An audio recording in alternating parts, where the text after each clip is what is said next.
წყნარი ოკეანისა და კარიბის ზღვის აუზში ნარკოკარტელების წინააღმდეგ ბრძოლა გრძელდება. ამერიკის სამხედრო ძალებმა ბოლო დღეებში ნარკოტიკების გადამზიდი მეცხრე კატარღა გაანადგურეს. დონალდ ტრამპის განცხადებით ნარკოტრაფიკის მარშრუტების მოშლას ის არა მხოლოდ ზღვაზე, არამედ ხმელეთზეც აპირებს. დღეს უკვე ყველასთვის ნათელია, რომ ნარკოკარტელები დასავლეთ ნახევარსფეროს აისის წარმოადგენენ. მათი სისასტიკეს საზღვრებს ცდება.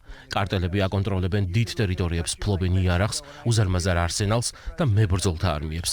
ხოლო ძალადობას, მკვლელობასა და გადაცემებს იყენებენ პოლიტიკური და ეკონომიკური გავლენის მოსაპოვებლად. არ მგონია, რომ აუცილებელია მათ წინააღმდეგ ომის გამოცხადება. ჩვენ უბრალოდ მოვკლავთ იმ ადამიანებს, რომლებსაც ჩვენს ქვეყანაში ნარკოტიკები შემოაქვთ. ამერიკის პრეზიდენტი დარწმუნებულია, რომ ნარკოტიკების უდიდესი ნაწილი შტატების ტერიტორიაზე ვენესუელიდან შემოდის, თუმცა აღნიშნულის გამო ფართომასშტაბიან ომს არ გეგმავს. ვენესუელას პრეზიდენტი კი ფიქრობს, რომ მათი ნავთობის მარაგების მოსაპოვებლად ვაშინგტონს კარაკასთან სწორედ ომის სურს. ნარკოკარტელების თემა კი უბრალოდ საბაბია. არა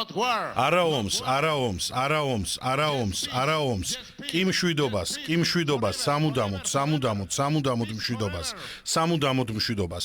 არა შეშლილ ომს, გთხოვთ, სამუდამოდ მშვიდობას.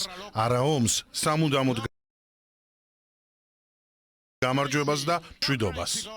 ნარკოტიკების წინააღმდეგ ბრძოლის ტრამპის სეულ ფორმას კონტინენტზე ყველა არიზიარებს, მათ შორისაა მოსაზღვრე მექსიკა. კლაუდია შინბაუმი ნარკოტიკების გადამზიდი გემების ნეიტრალურ წყლებში განადგურებას არ ეთანხმება.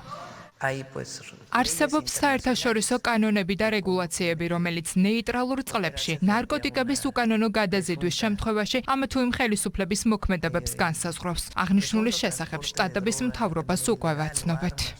დონალდ ტრამპი კოკაინის უდიდეს ექსპორტიორად მოიხსენიებს კოლუმბიასაც. მან კოლუმბიის პრეზიდენტი ნარკოტიკების მასიური წარმოების ხელშეწყობაში დაადანაშაულა. გუსტავო პეტროს არალეგალური ნარკობარონი უწოდა და განაცხადა, რომ კოლუმბიას ფინანსურად აღარ დაეხმარება. რა მოხდება თუ აღარ დაგვეხმარებიან? მგონი არაფერი. არასდროს მინახავს ქვეყნის ბიუჯეტში მათ დახმარებასთან დაკავშირებული თანხები. ის თანხები ხელისუფლებასთან არასდროს ხვდება. ამიტომ როცა იმაზე საუბრობენ, რომ აღარ დაგვეხმარებიან, მე ვკითხულობ, სადაა ის სუბსიდიები? მე მათ ვერ ვპოულობ. სინამდვილეში აღნიშნული ფინანსები აქ მხოლოდ მათივე ოპერირებას ხმარდება. დონალდ ტრამპი პრეზიდენტის თანამდებობის დაკავებისთანავე ამომრჩევლებს ნარკოდანაშაულთან ბრძოლას დაპირდა და ნარკოკარტელები ტერორისტულ ორგანიზაციებად გამოაცხადა. ტრამპი წუხს, რომ ნარკომანია გადაუჭრელ პრობლემად რჩება, რასაც ამერიკაში წელიწადში 300,000 ადამიანის სიცოცხლე ეწირება.